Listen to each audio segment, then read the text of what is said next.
Well, hello, YouTubers. It is I, Big D, coming to you live and in person again. It's Wednesday. Yay, hump day. I keep getting asked this same question, so I'm going to address it.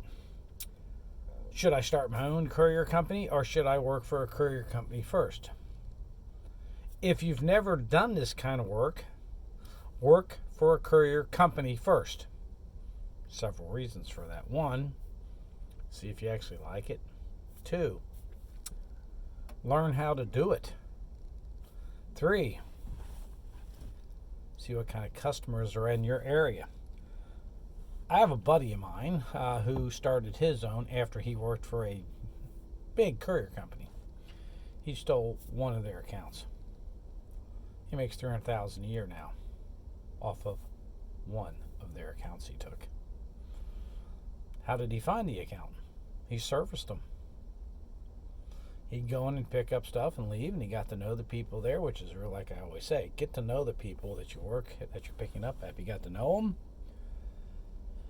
And he just one day asked, what are they charging you guys for this? And they told him. And from then on, it's been his account direct. Nothing like letting someone else do the work to find you accounts. There are a lot of YouTube videos out there telling you, yeah, pay me $69 an hour, we'll talk, and I'll find you business and this and that and everything else. That's all a bunch of malarkey, and we all know it. How does a person, say in Florida, tell me in Ohio where business is at? He can't. He doesn't know. That's why. Now, if he has access to a load board, well, that's great, but who wants to go on a load board and go for the cheapest rate you can find?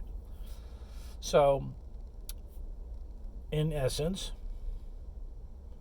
if you've never done it, go work for somebody else and learn the business. Then you can get out there and you already have an idea, A, the kind of accounts they are, B, you may have the contact information already. Now, when you start, when I tell people you're going to start asking questions, be kind of discreet. You don't want them calling back who you work for saying, hey, this guy's out here asking all this information and da-da-da-da-da, and they call you up and can you, which they can do. So when you start doing that, you got to be discreet. You get to know the guy. Like here, I know these people really well. Hey, who actually makes that decision? Oh, I do. Oh, I'm just curious. What kind of rates? What do they charge for this kind of stuff? Oh, we pay $2 a mile. Okay, you can get it for less than that. Would you consider? Oh yeah, no problem. Okay. Then you start looking into what it's going to take for you to set up your business, everything, how many drivers you're going to need, blah, blah, blah, blah, blah, so on and so forth, to service that account. If you can pull it off, you do it. There you go. Now, when you're signing up with your courier company, there's a dirty trick I can teach you. It's a legal dirty trick, too. They want you to sign a non-compete. I will not sign here, Well, I will not approach clients for a year and a half, blah, blah, blah, blah, whatever. You can take and put an arrow up, a small arrow up, and say, I do not agree with this, and initial it, and date it really small, arrow up, initial. They pay no attention to that. They look at your signature and throw it in the file. Be sure you take a photocopy of it with your phone. That way, when they say, well, you're breaking our non-compete, no, I'm not. I didn't agree to it. You signed it. You might want to read it. They pull that out. See that little dinky arrow up? It says, I will not. You cross it out. I will be able to approach. You edit it. It's a legal edit. And it'll stand up in court. It's not their fault. It's not your fault. They didn't read what you did. They accepted it. Ta-da! It's a little trick that a lot of people don't do. A lot, like I said, in person. A lot of times they want a personal guarantee in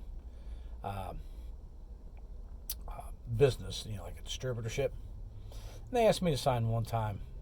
I will be responsible. I edited up there. I will not be responsible. And the company didn't pay them, so they said, we're coming after you. I go, really? you signed a document stating that you'd be responsible.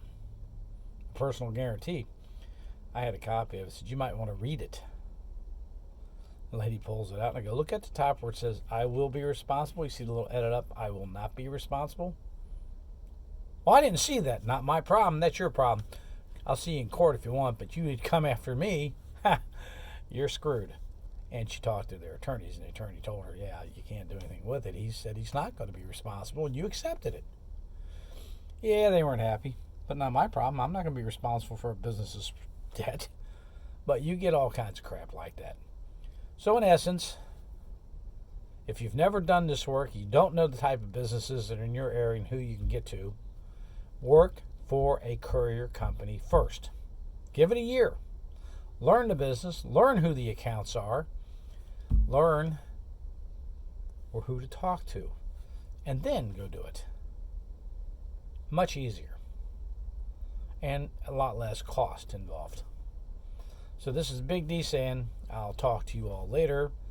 Let's go make some money. Now, if you like what you're hearing, the truth, subscribe to this channel.